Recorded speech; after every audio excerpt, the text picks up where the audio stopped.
Buenos días, buenas tardes, buenas noches, depende de la hora que nos estés viendo. Vamos a tener en esta ocasión una aventura muy interesante, muy importante, que es a través del Nuevo Testamento. Aunque en esta ocasión vamos a ver justamente antes de empezar con el Nuevo Testamento, lo que se conoce como el periodo del Segundo Templo por los judíos o entre los evangélicos y cristianos como el periodo intertestamentario. ¿Qué pasó entre el Antiguo Testamento y el Nuevo Testamento? Es lo que vamos a ver en esta ocasión. Así que te pido que nos acompañes. Es una serie de cursos. Vamos a empezar con el Evangelio según San Marcos y después Mateo, Lucas y Juan, si Dios nos permite. Todavía estamos en grabaciones de estas cosas. Sin embargo, es algo muy importante para que tú puedas conocer al Dios de la Biblia y tú puedas conocer al Cristo de la Biblia.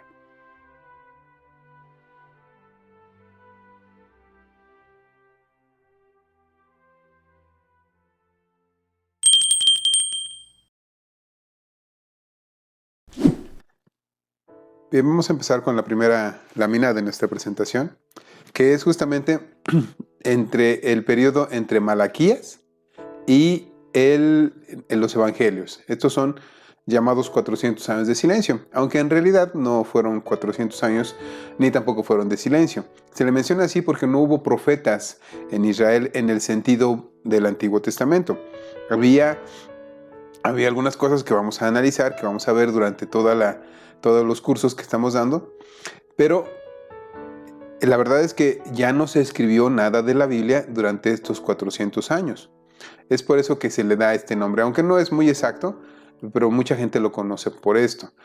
Más académicamente o más entre el círculo de los pastores, el periodo intertestamentario es del Antiguo Testamento con Malaquías, que fue el último, a el Nuevo Testamento con Juan, que es el primero que tiene un ministerio ya público, 400 años, que ningún profeta habló ni escribió, más bien no escribió nada en la escritura.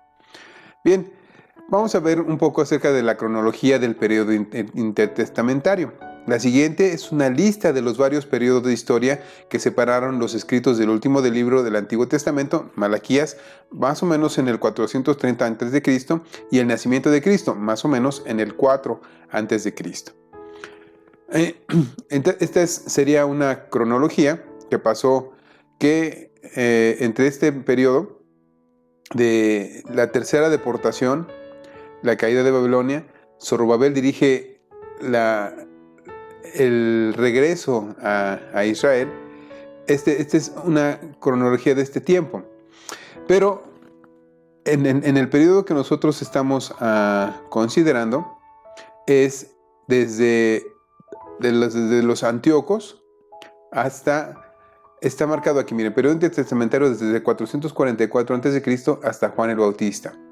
Y desde Malaquías hasta los eventos narrados por Lucas, que es el que historiografió esta parte del inicio del Señor Jesucristo. Ya directamente hablando de la política general, con Herodes el Grande, que gobernó del 37 al 4 a.C. Y así es más o menos el periodo en el cual nosotros estamos hablando. Vamos a ver todos estos periodos para tener una idea clara acerca de lo que pasó. Vamos a ver el primer periodo, que es el llamado periodo persa, del 450 al 330 a.C. Durante este periodo, los persas controlaron Judea. Ellos permitieron a los judíos adorar a su Dios. Entonces ellos tenían una especie de gobierno sacerdotal, una especie de autogobierno. Ellos podían tener sus leyes, no tenían penas capitales, no tenían importancia política, pero se podían autogobernar hasta cierto punto. Los sumos sacerdotes encabezaban el gobierno local durante este periodo. Entonces venía a ser una especie de gobierno clerical, una especie de teocracia, pero no es tan exacta. Del 330 al 166 a.C. es el periodo helénico. Es el periodo en el cual los griegos dominaban esta parte. Alejandro Magno conquistó gran parte del mundo conocido. Fue muy activo en esparcir la cultura griega a todas las partes del mundo. Entonces, para llegar al tiempo de nuestro Señor Jesucristo, ya había una cultura general, una cultura en la cual todos podían entenderse a través del griego primeramente y después del latín. Alejandro otorgó una libertad significativa a los judíos. Ellos podían adorar a su Dios y conservar sus leyes. Simple y sencillamente lo que Alejandro les pedía era que respetaran a las autoridades y pagaran sus impuestos. De ahí en fuera tenían una libertad muy, muy amplia durante este periodo, y vamos a ver que el dominio griego llevó a la traducción del Antiguo Testamento al idioma griego. Esta fue la primera traducción que se hizo de las Escrituras, que conocemos como la Septuaginta o la versión de los 70, así en números romanos. Durante este periodo, el dominio egipcio y sirio oprimió a los judíos más y más. Finalmente, Antíoco Epífanes clausuró el templo y prohibió el judaísmo. Desde luego, con los sucesores de Alejandro, esto fue lo que pasó. Hubo dos dinastías que tuvieron influencia sobre Judea, y esto les llevó a prohibir directamente durante Antíoco Epífanes el judaísmo. En el siguiente periodo, que es el del 163 al 63 a.C., es el periodo hasmoneo. Es el bajo el liderazgo de los macabeos y de Juan Hircano. Los judíos disfrutaron de la libertad de un estado independiente por 100 años, un verdadero estado independiente. Estos hombres, los macabeos, vemos su historia recogida en los libros que no son canónicos, pero que las Biblias católicas tienen, porque son libros históricos, de primero y segundo de Macabeos. Ahí es donde vemos esta historia. Esto es de dominio público. No creemos que sean libros inspirados por Dios, pero sí creemos que son importantes para conocer la historia de este periodo de tiempo, del periodo hasmoneo. Después de muchos años de cruel opresión, los judíos se rebelaron dentro de la dominación siria, de los seleucidas. Ustedes saben que se partió el imperio de Alejandro Magno en sus cuatro generales. Seleuco es el que dominaba Siria, y entonces bajo los seleucidas, esta dinastía empezada por él, ellos entraron nuevamente se rebelaron a la dominación siria, y Dios les permitió una gran victoria, y se pudieron autogobernar también bajo los sumos sacerdotes durante 100 años. Bendito sea Dios. Ahora vamos a este siguiente periodo, que es el periodo romano. Es el inicio del Imperio Romano, del 63 a.C. hasta el momento del Señor Jesucristo. El general romano Pompeyo invadió y conquistó a Jerusalén en el año 63 a.C. Toda Palestina cayó bajo el dominio del emperador romano. Y durante el periodo del nacimiento de Cristo, Herodes el Grande fue el gobernante de toda Palestina. En 19 a.C. el templo empezó a ser reconstruido. Entonces, en este periodo de tiempo, aunque estaban dominados por Roma, Roma era respetuoso un poco de las libertades que les habían dado los griegos. Sin embargo, recordaban que se habían puesto rebeldes y que se habían independizado durante el periodo hasmoneo. Pero era hasta cierto punto respetable, pero era muy brutal. Los romanos eran brutales en la aplicación de la ley. Tenían una gran respeto por la ley, pero habían puesto a Herodes, que era un extraordinario político, que no era romano, pero gobernaba más o menos independiente bajo el Imperio Romano. Él estaba gobernando a esta parte del mundo. Vamos a la siguiente lámina. Factores que prepararon para el nacimiento de Cristo. Aquí vamos a lo importante. Nosotros tenemos este periodo de historia, es historia secular, que puede ser consultada de una manera muy clara, muy, muy simple, a través de los libros de historia. Está muy documentado, así que no hay necesidad de mencionarlo mucho, pero a lo que vamos, lo que es más importante son justamente, estamos utilizando este pequeño curso como una introducción a los evangelios. Vamos a ver esto, factores que prepararon para el nacimiento de Cristo. Gálatas 4:4. Pero cuando se cumplió el tiempo señalado, Dios envió a su Hijo, que nació de una mujer y sujeto a la ley. Entonces, estaba bajo el Imperio Romano, pero empezó a ser una nación, tenían una identidad todavía los judíos. Factores que prepararon para el nacimiento de Cristo. Las grandes conquistas de Alejandro Magno resultaron en el establecimiento del griego como idioma común en todo el mundo. Entonces, cualquier persona podía viajar en cualquier parte del Imperio Romano y hablar en griego y era entendido. Aunque ya no se usaba tanto durante el periodo del Señor Jesucristo, se usaba más el latín, que era el idioma de los romanos. Podían entenderse cualquier persona en griego. De hecho, algunas partes, o más bien la mayoría del Nuevo Testamento fue escrito en griego, el que se conoce como Koine, una variación llamada Koine o Koiné. La unificación de la cultura y del idioma también es un factor que podemos agradecer a Alejandro, que había puntos comunes. Cada pueblo tenía su propia cultura, pero tenían puntos comunes con los griegos y con los romanos, de tal manera que era entendible muchas cosas, y muchos ejemplos que se pusieron en el Nuevo Testamento pertenecían justamente a la cultura que estaban ellos viviendo. Prepararon el camino para el rápido esparcimiento del Evangelio. Estas cosas, puntos en comunes, permitieron que se pudiese predicar el Evangelio de una mejor manera. El Imperio Romano estableció un gobierno estable de alcance mundial. Entonces, había una paz social, una llamada por los romanos Pax Romana, que permitía que cualquier evangelista pudiese llegar a cualquier parte del imperio sin problema alguno.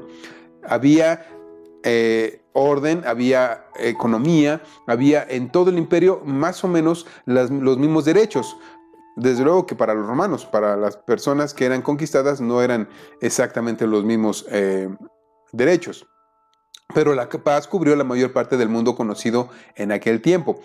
Sí había revueltas, pero la mayor parte de ellas eran justamente con pueblos que no estaban completamente asimilados, que estaban en las periferias y que tenían un fuerte nacionalismo, como el pueblo judío. Los romanos construyeron un sistema de rutas, caminos, que hicieron posible viajar con facilidad y fomentaban la comunicación. Había también lo que se conocía como postas, que eran una especie de lugar donde podían cambiar los caballos, podían comprar comida y podían descansar. Entonces, estas era algo así como las gasolinerías de nuestro tiempo, donde puedes hacer tus necesidades, puedes comprar comida y puedes recargar tu vehículo. Algo así era lo que había a lo largo de todos los caminos de Roma. Y esto fomentaba la comunicación. Entonces, esto fue un ejemplo, una provisión de Dios de tal manera que los evangelistas como Pablo, como Lucas, pudiesen llegar a todas las partes del mundo conocido en ese momento. Había una frase que todavía se usa que dice: todos los caminos llegan a Roma, porque todos los caminos que hicieron los romanos podían transitarse muy fácilmente. Todavía hay muchos ejemplos en toda Europa de los caminos romanos que a más de 2000 años todavía existen. Estas cosas también ayudaron a un rápido esparcimiento del Evangelio, que es lo que nos está interesando en este momento. Los países que perseguían a los judíos hicieron que se dispersaran en muchas partes del mundo conocido. Los lugares donde llegaron establecieron una sinagoga donde compartían sobre la unidad de Dios, la esperanza por un Mesías y la verdad de las Escrituras. También esto condujo a un rápido esparcimiento del Evangelio, porque la técnica que tenían los apóstoles era justamente esta: llegar a la ciudad, buscar al núcleo judío, predicar en la sinagoga, y los que se convertían eran asimilados a la iglesia, y desde allí ya evangelizaban a todos los demás gentiles. O sea que estos elementos eran de una manera fueron muy útiles para el servicio de nuestro Dios, para la gloria de nuestro Dios. Bien, de 400 años de silencio a salvación. Vamos a ver esto. Vamos a ver algunas instituciones judías de este periodo de tiempo.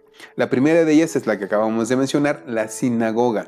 No era el templo, porque hubo un tiempo en el cual fue destruido el templo y no tenían templo. Después, ya durante el periodo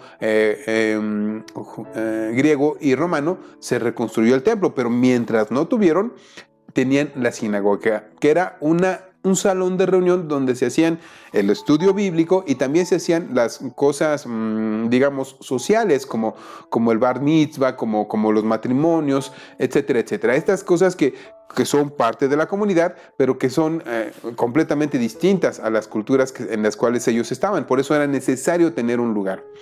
También era la ley y las tradiciones orales. Durante este periodo de tiempo se estableció el canon del Antiguo Testamento que nosotros conocemos por los judíos, pero también había comentarios, había paráfrasis, había una especie de liturgia, una especie de calendario que se leía en cada día determinadas lecturas. Entonces, había vamos a decirlo así, una especie de calendario litúrgico, un año litúrgico que ellos tenían y que podían establecer y que habían establecido a lo largo de todo el Imperio Romano. Desde luego, el templo. La institución más importante para los judíos es el templo, donde estaba el Sanedrín, donde estaba el sumo sacerdote, donde se hacían los sacrificios por el pecado, y esta era la más importante. También durante este tiempo empezaron las sectas y partidos políticos del judaísmo, lo que conocemos como los fariseos, los saduceos, los celotes y los esenios. Este periodo, estos son los grupos que son mencionados durante este periodo de tiempo, que no son, digamos así, monolíticos, que no son, sino que estaban subdivididos en varias partes, pero eran muy claramente esta participación. También es que estaba lo que se conocía como los escribas, que es un oficio completamente bíblico, que se dedicaban exclusivamente a copiar las escrituras y que en este periodo de tiempo se empezaron también a poner las vocales a la Torá, a la ley, porque no se escribía con vocales. Vamos a ver un poquito de la historia secular y religiosa. La casa de Herodes. Herodes el Grande gobernó Judea del 37 al 4 a.C. Él era el rey cuando Jesús nació. La siguiente lista muestra las varias generaciones de los descendientes de Herodes y donde se les menciona en la Biblia. Miren, aquí están sus descendientes. Herodes Antipas, él está mencionado en Lucas 3.1, Mateo 14 del 1 al 12, Marcos 6 del 14 al 29, Lucas 23 del 7 al 12. Arquelao, Mateo 2, 19 al 23, Herodes Felipe es el que está en Lucas 3.1, Herodes Agripa I está en Hechos 12 del 1 al 24 y Herodes Agripa II del 25.3 de Hechos al 26.32. Estos son los Herodes, la familia herodiana, que bueno, obviamente eran, Herodes el Grande era el mejor político y pues sus hijos no eran tan excelentes políticos, así que Roma decidió dividirlo en cuatro imperios, bueno, 4 reinos, lo que en ese momento, durante el ministerio del Señor Jesucristo, existía. Estaban los tetrarcas y los hijos de Herodes eran los tetrarcas y esos estaban gobernando el imperio de su antecesor, pues de una manera pues más sencilla. Estos son los emperadores romanos que están mencionados, que bueno, durante el periodo del Señor Jesucristo y las primeros de la iglesia. Augusto César, Tiberio César, Calígula, Claudio, Nerón, Galba, Otto, Vitelio, Vespasiano, Tito y Domiciano. Estos son desde antes del Señor Jesucristo hasta el primer siglo. Vamos a la siguiente. ¿Quiénes eran los fariseos? Vamos a ver un poco de la historia religiosa, un poco del contexto sociológico, social del periodo del tiempo del Señor Jesucristo. Como una reacción a la influencia griega sobre los judíos, varias sectas, porque algunas de ellas, como los saduceos, tenían una gran influencia helénica, diferentes se desarrollaron dentro del judaísmo. Estos incluyeron a los fariseos, los saduceos, los esenios, los herodianos, los celotes y los escribas. ¿Quiénes son los fariseos? Son los ferisim. La palabra significa los apartados. Desde el tiempo de los macabeos, ellos fueron los que llevaron a la pureza, digámoslo así, del judaísmo, la clara secularización que tenían los judíos durante el periodo. Esa fue la razón por la cual Dios les dispersó, les llevó cautivos a Babilonia, porque ya no les importaba mucho la Torá, la ley, los sacrificios, y los fariseos rescataron esto. Se inició probablemente 150 años antes de Cristo como una reacción a la influencia corrupta de la cultura griega. Originalmente el propósito de esta secta era la de promover la santidad y la separación del mundo. Desafortunadamente no transcurrió mucho tiempo para que su enfoque se convirtiese en un legalismo superficial con referencia a la ley. Nada más el cumplimiento, no el espíritu. Al principio sí verdaderamente tenían un fervor muy grande, un fervor nacional y un fervor a la adoración a Dios, un celo por el templo. Pero ya en el tiempo del Señor Jesucristo, ya nada más era en algunos casos, desde luego no en todos, ya nada más era una posición que sustentaban históricamente. Eran conservadores que buscaban guardar y cuidar la ley escrita y oral. Espiritualmente estaban vacíos y secos. En el periodo del Señor Jesucristo ya vemos que al principio tenían un gran fervor. Y durante el periodo del Señor Jesucristo y Juan el Bautista los condenaba. En Mateo 3:7 al 12 y 23:1 al 33. De tal manera que les dijo que eran como víboras, que eran como sepulcros blanqueados, el Señor Jesucristo dijo. Entonces, sí había elementos reprobables, aunque sus inicios eran su deseo era santo. Ahora vamos a ver los saduceos. Era la organización de los judíos de clase alta y los sumos sacerdotes. Los sumos sacerdotes normalmente eran saduceos, aunque también dentro de la familia sacerdotal había fariseos. Se cree que el nombre se derivó del sumo sacerdote Sadoc en el tiempo del rey Salomón, de Primero de Reyes 2:35. Ellos cooperaban con los gobernantes seculares y disfrutaron de los beneficios de la riqueza y de la influencia. Eran los que estaban con la contemporización, con la que vamos a trabajar juntos con el Imperio Romano, con los gobernantes romanos. Eran los responsables de la administración del templo y de los rituales. Donde estaban los negocios, donde estaba el dinero, eran a quien les afectó que el Señor Jesucristo sacara a los cambistas y a los que vendían los animales para el sacrificio. Se oponían a la aplicación farisea de la ley, no creían en la resurrección, ángeles o espíritus. Eran los modernistas y secularistas de su época. La secta de los saduceos terminó con la destrucción del templo en el año 70 después de Cristo, porque ya no había templo y ya no había negocio. Los que sí siguieron fueron los fariseos un poco de tiempo después. Pero vamos a analizar a los esenios. Los esenios no eran monolíticos, eran una serie de grupos que tenían una idea asceta, una idea de apartarse del mundo. Algunos vivían también en la ciudad, pero ellos eran más o menos la reacción a los fariseos. Los saduceos se hallaban separados de los demás por el nivel social. Los fariseos se hallaban separados de los demás por el nivel religioso. Los esenios se hallaban separados de los demás por el nivel geográfico. Se apartaron físicamente de la sociedad, aunque les voy a decir, algunos vivían en las ciudades. Vivían en comunidades monásticas, en las montañas y cuevas. Por ejemplo, los rollos del Mar Muerto fueron hallados en las cuevas de Qumran, donde vivía un grupo de esenios. Los esenios vivieron una vida dura, sus vidas eran muy disciplinadas y simples y tenían todas unas reglas que están justamente en los libros que estamos citando, donde ellos hablaban de cómo tenían que ser. Tenían un líder que se llamaba el maestro de santidad.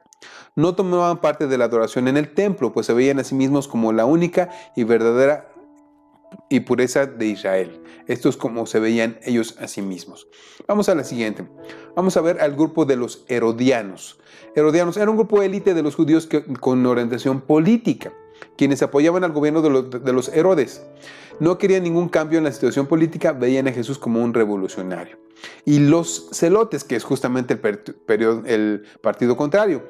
Así como los fariseos eran los contrarios de los saduceos, los celotes y los herodianos eran la oposición política a los romanos. Su extremo patriotismo llevó finalmente a la destrucción de Jerusalén en el año 70 después de Cristo.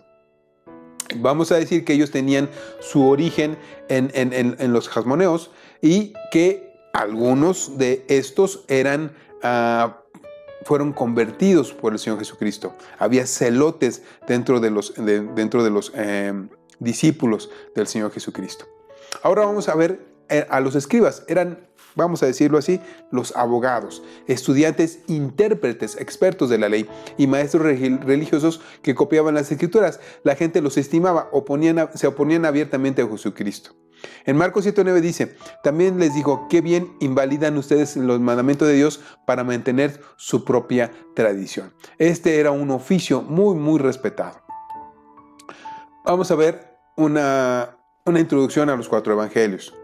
Es importante recordar que la voz de Dios no se ha escuchado por muchos siglos.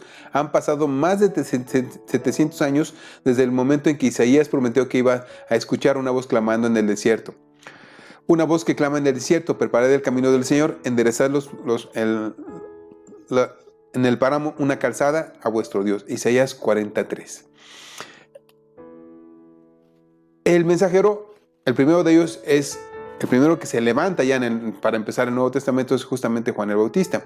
Hace 400 años Malaquías profetizaba, he aquí yo envío a mi mensajero y él preparará el camino delante de mí y vendrá de repente a su templo el Señor a quien vosotros buscáis y el mensajero de pacto en quien vosotros os complacéis. He aquí viene, dice el Señor de los ejércitos, Malaquías 3:1. Este es el mensajero.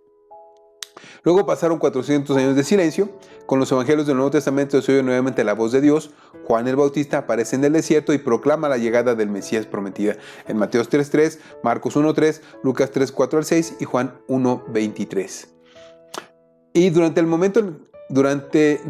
momento que el pecado y la muerte entraron en el huerto de Edén hasta ahora, el mundo esperaba la llegada de la presencia salvadora y única del Mesías, el prometido de Dios. Él se ha manifestado en la persona de Jesús de Nazaret, quien es el Cristo, el Mesías, el deseado de las naciones, el prometido, el Hijo de Dios. Y todo está listo. La Biblia declara en el libro de Gálatas, pero cuando vino la plenitud del tiempo, Dios envió a su Hijo, nacido de mujer, nacido bajo la ley, a fin de que redimiera a los que estaban bajo la ley, para que recibiesen la adopción de hijos. Gálatas 4:4-5. Hay por lo menos 10 cosas que vamos a mencionar que muestran cómo Dios había preparado el terreno para la llegada de su único Hijo Jesús. Las primeras profecías. Zacarías, el padre de Juan el Bautista, esta profecía se anuncia que Juan el Bautista iba a nacer. También está Simeón. En Lucas 2:25-35, he aquí había en Jerusalén un hombre llamado Simeón, y ese hombre justo y piadoso esperaba la consolación de Israel, y el Espíritu Santo estaba sobre él. Y le había sido revelado por el Espíritu que no vería la muerte antes que viese al ungido del Señor. Y movido por el Espíritu, vino al templo. Y cuando los padres del niño Jesús le trajeron al templo para hacer por él conforme al rito de la ley, él les tomó en brazos y bendijo a Dios diciendo, ahora, Señor, despide a tu siervo en paz, conforme a tu palabra, porque han visto mis ojos tu salvación, la cual has preparado en presencia de todos los pueblos, luz para revelación a los gentiles y gloria de tu pueblo Israel. Y José y su madre estaban maravillados de todo lo que se decía de él. Y los bendijo Simeón y dijo a su madre María, he aquí este está puesto para caída y para levantamiento de muchos en Israel y para señal que será contradicha, y una espada traspasará tu misma alma, para que sean revelados los pensamientos de muchos corazones. Y Ana la profetisa. En Lucas 2, del 36 al 38, estaba también ahí Ana profetisa, hija de Fanuel, de la tribu de Aser, de edad muy avanzada, pues había vivido con su marido 7 años desde su virginidad, y era viuda hacía 84 años, y no se apartaba del templo, sirviendo de noche y de día con ayunos y oraciones. Esta, presentándose en la misma hora, daba gracias a Dios y hablaba del niño a todos los que esperaban la redención de Jerusalén. Y esta sería la última de nuestros precursores, de los que empezaron a enseñar el Evangelio, de Jesucristo como nuestro Señor. Permíteme decirte algo más. Está preparado el camino. Está hecho para que cada uno de nosotros conozcamos a Jesucristo. Esta es una pequeña introducción, pero vamos a ver en los siguientes cursos, el siguiente curso que es el de Marcos. Vamos a empezar por Marcos porque es uno de los evangelios más sencillos de entender y nos va a servir de introducción a los otros 3 evangelios que son un poco más complicados. Pero todos estos tienen una característica muy especial, que hablan de Jesucristo. Y el cristianismo no es cristianismo sin Cristo. Así es que vamos a conocer a Jesucristo y vamos a entender por qué vino a la tierra. Te invitamos, apóyanos en las redes sociales, comparte estos videos, estúdialos, entiéndolos, dáselos a las personas que tú amas. Síguenos por todas nuestras redes sociales, dale clic a la campanita para que también te puedan llegar las notificaciones y te esperamos en el siguiente curso, que es el de Marcos. Muchísimas gracias. Dios te bendiga.